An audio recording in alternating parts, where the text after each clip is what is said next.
J'ai créé une langue pour une série. Alors je sais, ça peut paraître incroyable comme ça, et pourtant c'est le cas, et ça s'est fait finalement assez rapidement.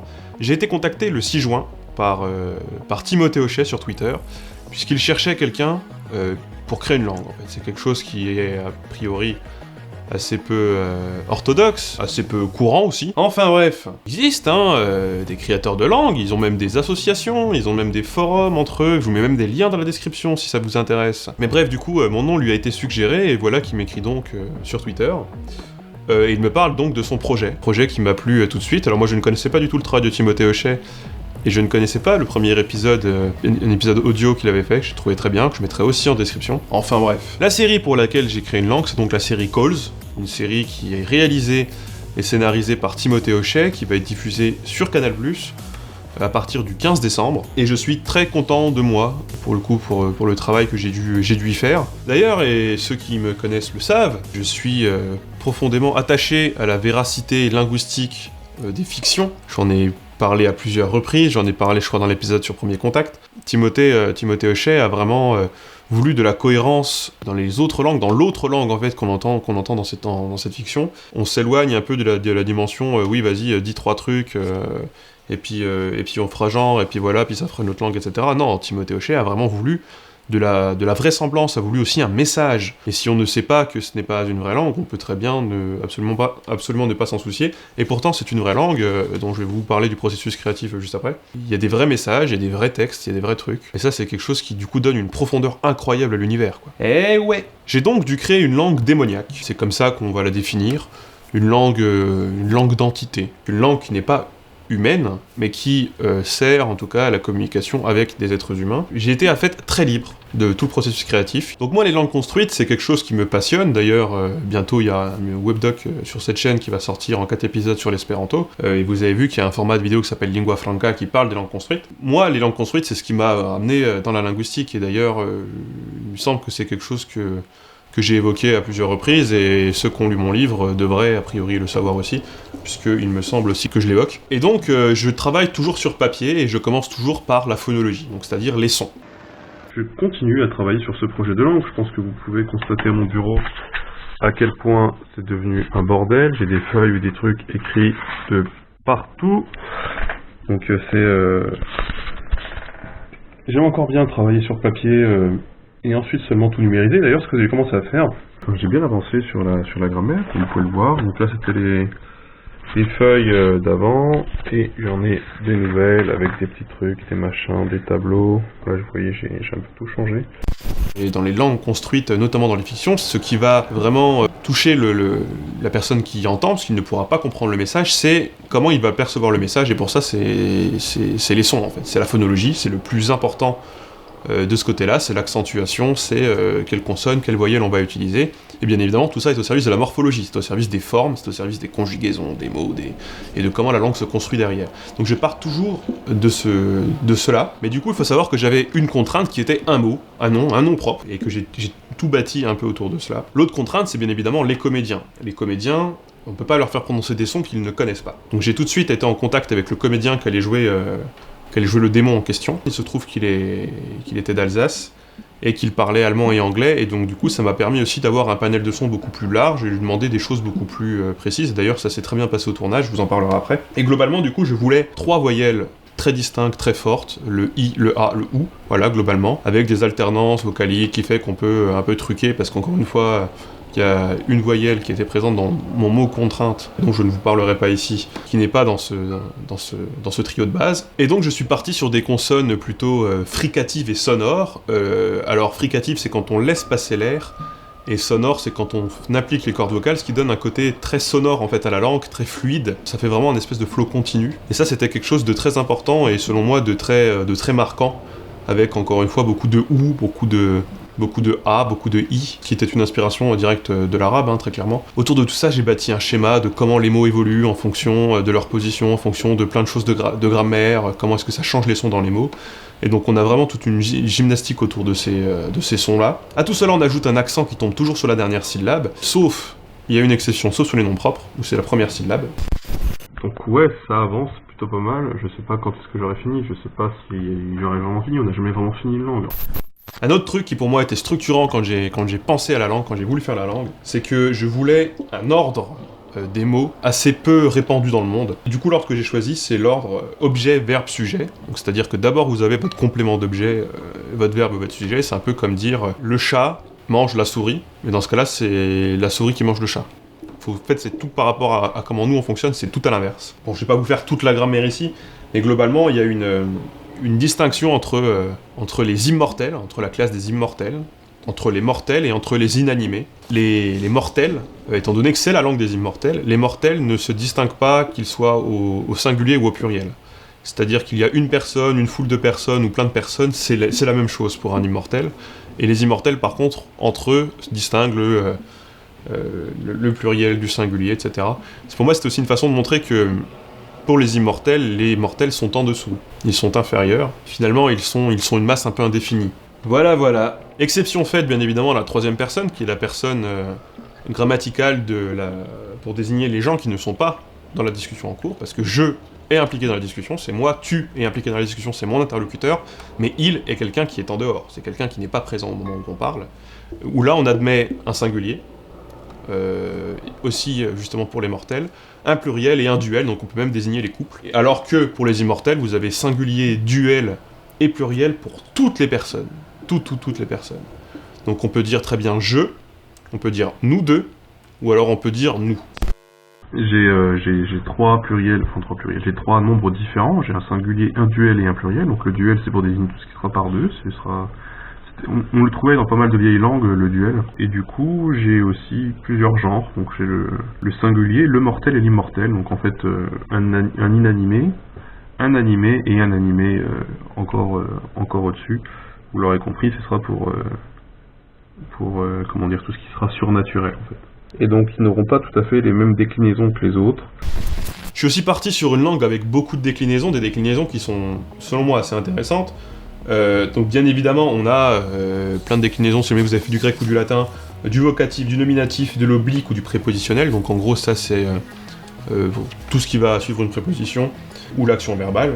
Donc c'est de l'accusatif et du datif, en gros. Un génitif, un locatif pour dire où on est, un directif pour dire là où on va, un essif pour dire l'état dans lequel on se trouve, et surtout un aversif qui peut servir d'oblique. Donc là c'est un peu technique, mais en gros, les mortels peuvent utiliser une déclinaison particulière des mots pour désigner ce qu'ils craignent, ou ce qu'ils doivent craindre. Globalement, pour un mortel, ce qu'ils doivent craindre, c'est l'immortel. Ce sont les démons. Ça montre vraiment, du coup, qu'il y a une opposition entre les immortels et les mortels, et qu'une classe est supérieure à l'autre. Selon moi, c'était aussi quelque chose d'assez intéressant à montrer par la grammaire.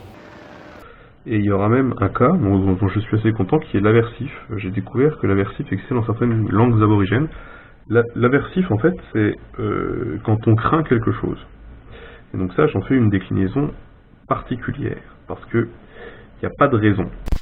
Pour m'inspirer des formes des mots, aussi des déclinaisons, je me suis du coup inspiré du proto-indo-européen, qui est encore une fois ma spécialité, mais aussi de l'akkadien, du sumérien, de l'élamite, comment dire, il y avait d'autres langues, du babylonien, de l'hittite, beaucoup d'hittite, beaucoup de langues de l'Antiquité, les premières langues de l'Antiquité, les plus vieilles langues que l'on connaisse de l'Antiquité, et qui se situent en gros mer Méditerranée, Moyen-Orient. C'était pour moi aussi une façon de donner une dimension très spirituelle et cryptique à cette langue-là, puisque non seulement on va se rattacher à quelque chose de très vieux, à quelque chose qui souvent alimente beaucoup de mythes, c'est-à-dire qu'on pourrait partir du principe que toutes les langues qui ont été parlées dans cette région-là ont été influencées par les démons. Puisque si jamais il y a un lien de parenté, si jamais je me suis inspiré de la langue, de nos langues à nous, de l'Antiquité, pour créer la langue des démons, on pourrait très bien partir du principe que, en fait, ce sont les démons qui parlaient une langue qui était celle-ci, et qui a influencé, voire qui a donné les langues que l'on connaît aujourd'hui, et qui sont originaires de cette région-là. Ça permet peut-être, selon moi aussi, de donner vraiment une profondeur incroyable à cette langue-là. Et là, le logiciel, j'ai du lexique, en fait. Donc là, c'est les mots en français, en fait. Et j'ai donc des onglets, tout ça, j'ai tout ce qu'il faut. Vous voyez, là, par exemple, j'ai le mot anius. Donc l'étymologie, c'est à quoi je l'ai emprunté. La définition et les radicaux, en notant les exceptions avec. Tout ça, en fait, c'est en rentrant dans tous les petits trucs là, comme ça, toutes les cases. Je peux définir le modèle, Voilà, tout ce que je mets de base. Et ensuite, en fait, dans l'onglet mise en page, ça me sortira, ça me met tous les trucs. Du coup, le lexique est assez réduit. J'ai dû créer un lexique de 200 à 300 mots. J'ai utilisé pour ça le logiciel Lexic Pro, peut-être que certains le connaissent. Et du coup, on peut en tirer des dictionnaires, on peut en faire l'exporter dans Word, etc. et après l'imprimer. Et donc, bien évidemment, c'est surtout des mots en rapport avec le respect, avec la domination, avec le règne, avec la salvation, tout un discours religieux assez important. Et ça, tout vient de l'akkadien, du sumérien, de l'hébreu, j'ai oublié l'hébreu, et de l'arabe, j'ai oublié d'en parler, mais il y a ça aussi. Et ce sont des mots qui ont à chaque fois une étymologie, c'est pas des mots que j'ai créés à partir de rien, c'est des mots vraiment que j'ai pris à des racines que l'on connaît. Et il y a des dérivations à l'intérieur, par exemple, voilà le verbe shilimi, qui est sauver, eh ben, il est lié au mot shilimas, qui veut dire le salut, n'est-ce pas? Donc pour la série Calls, pour revenir sur la série, j'ai dû travailler sur l'épisode 1, 4, 8 et 9, mais c'est surtout sur l'épisode 4 que j'ai travaillé, vraiment, c'est là où il y a vraiment quasiment tout le texte. Et donc, plus qu'un travail de création linguistique, j'ai dû aussi traduire, des phrases, donc c'est Timothée qui m'avait donné des intentions de phrases, alors des fois des phrases assez précises, des fois juste des intentions, c'est-à-dire, bon bah voilà, il explique ça. Et ben, à partir de ça, j'ai dû reconstituer une phrase. J'ai dû à un moment, par exemple, faire une espèce d'incantation religieuse. Une incantation religieuse, du coup, j'ai fait qu'à chaque fois, ce sont des phrases avec les mêmes nombres de syllabes, une intonation qui revient toujours pour avoir le même schéma, pour vraiment avoir un côté d'incantation. Une fois que j'avais tout fait, donc j'avais tout, moi, écrit ma grammaire de mon côté, j'ai enregistré des extraits, je me suis enregistré en train de les prononcer, je les ai envoyés à Timothée, il a validé, il a dit que c'était très bien, et il a fallu que je remette ça, le vulgariser, pour qu'il soit compréhensible pour des gens qui ne savent pas ce que c'est que la création de langue, et qui n'ont jamais vu cette langue, puisqu'ils n'ont jamais pu la voir, puisque c'est une langue qui sort de nulle part. József, most tuszos disó sigidaru rézsiset, tursiti sun simirito nimrigos nividai vidaje. Dus vigisti sun luan, ach shutuga bahu rudahat. Nibida azalu gujinshar. Tawu newtuwer, kondingush, frani leit. Parfois j'ai fourni plusieurs propositions, il y en a forcément qu'une des deux qui a été retenue et qui sera entendue dans la série. Ensuite est venu le moment d'aller à Paris, et du coup avec toutes mes petites feuilles, je suis allé sur le tournage, et il a fallu que je coach l'acteur pour qu'il prononce exactement comme il avait été décidé que la langue devait être prononcée. Là, on a essayé, et même on a réussi, je pense, à faire en sorte que ce soit le plus proche possible de ce qui avait été mis sur le papier. Ce qui fait que l'acteur, et le pauvre, et pour le coup il a fait un travail de ouf, et il a dû vraiment essayer de reprononcer, de donner vie à cette langue, qui encore une fois sort de nulle part, en essayant de rester au plus près, c'est-à-dire en n'ayant aucune erreur de prononciation, et ça c'est quelque chose de ouf, en vrai, c'est vraiment quelque chose de ouf. Yo, donc on est le 14 septembre, et je suis donc à Paris, dans les studios d'enregistrement de la série Calls. On a tourné juste avant les voix du démon, donc la langue qui parle justement la langue qui a été créée pour les besoins de la série, et du coup je suis avec Bonjour monsieur voilà. le réalisateur, oui, le réalisateur, le grand patron. le grand patron. Et en tout cas, moi j'étais très content du résultat, puisqu'en fait quand on crée une langue, on ne sait jamais vraiment ce à quoi elle va ressembler. Oui, mais j'en sais rien. Avant d'être sur place en train d'écouter l'acteur, Ouais. et il s'en est super bien sorti. C'était Bah ouais, carrément. Hein. Non, trop bien. ça rendait le tout. Ça prenait vie, quoi. Mais j'espère d'ailleurs que les gens vont se demander, mais c'est quelle langue qu'ils parlent? Ouais, carrément. Est-ce qu'ils parlent telle ou telle langue, etc. Je pense qu'il y en a qui vont chercher, qui vont dire, bordel de merde, ça n'a aucun sens. Ouais, Et- il y a moyen. Donc j'ai hâte de voir ce que ça va donner quand tu auras fini le montage. Bah écoute, j'ai hâte aussi de voir l'ensemble de tout ça, avec tous les effets, avec tous les trucs. Ouais. Et je pense que ça va être cool. À la base, j'avais pas tout de suite pensé à faire appel à quelqu'un comme toi, un linguiste, pour créer une langue. Et en fait, j'écrivais juste sur le scénar, l'entité parle dans une langue inconnue. Et je me suis dit, oh, je verrai ça plus tard, je le ferai, tu vois. Et en fait, il y a mon petit double qui me dit, arrête de faire de la merde. Enfin, si tu fais quelque chose, tu vas pas faire bla production dog, enfin, tu vois, faut qu'il y ait une réalité derrière. Et donc, pour moi, c'était essentiel de faire appel à toi, et surtout de te faire venir ici. Parce que même Game of Thrones, ils font pas venir le linguiste Game of Thrones. C'est vrai? Non. Ils enregistrent et ils disent c'est dans la boîte. Non mais attends. Et on adapte plus, ensuite. Tu vois, il y a plus de Game Ouais, of Thrones. Attends 2 secondes, on va rire. Non, mais non, c'était important pour moi que tu sois là. Et non, c'est toi qui as créé le truc. Il y a un comédien, il y a une fois, c'est un one shot. On va pas le faire revenir. Il faut que tu sois là pour gérer tout. Et puis voilà, quoi. On espère que vous allez aimer comment la langue et comment elle est utilisée, et comment elle est amenée dans le projet, quoi. Ouais. Voilà. Bref. Ciao. Et globalement, moi, de tout ça, j'ai l'impression qu'au moins on donne du sérieux aussi à la création de langue, qui pour moi est vraiment quelque chose qui me tient à cœur, parce que c'est quelque chose que j'adore, que je fais depuis toujours.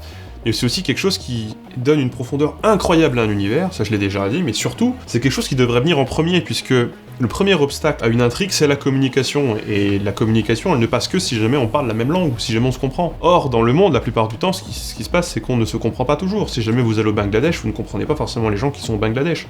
Si jamais vous allez en Corée, pareil. Enfin, en tout cas, tout le monde ne parle pas français comme on voit dans la plupart des films et des séries, ou anglais. Et ça, c'est vraiment mis à l'honneur, c'est mis en avant, et mon travail a été considéré et mis en valeur d'une façon qui inspire le respect, franchement. En tout cas, vous avez des liens en description pour pouvoir vous renseigner sur ce projet, même des interviews, ce genre de choses. Et le trailer, bien évidemment, dont vous avez vu une partie avec le casting qui s'est affiché, et j'en ai vu quelques-uns sur le tournage, et je sais qu'a priori ça va être du lourd. Sinon, petit instant publicité, parce que ça fait vraiment très longtemps, mais j'ai sorti un livre il y a quelques mois, peut-être que certains d'entre vous sont déjà au courant, il coûte moins de 15 €. Voilà, nous sommes en période de Noël, donc si jamais vous connaissez des fans de la chaîne, eh ben, ils peuvent peut-être se contenter de ce genre de cadeaux. Bon, ce ne sont que des intentions que j'aimais, peut-être. Voilà.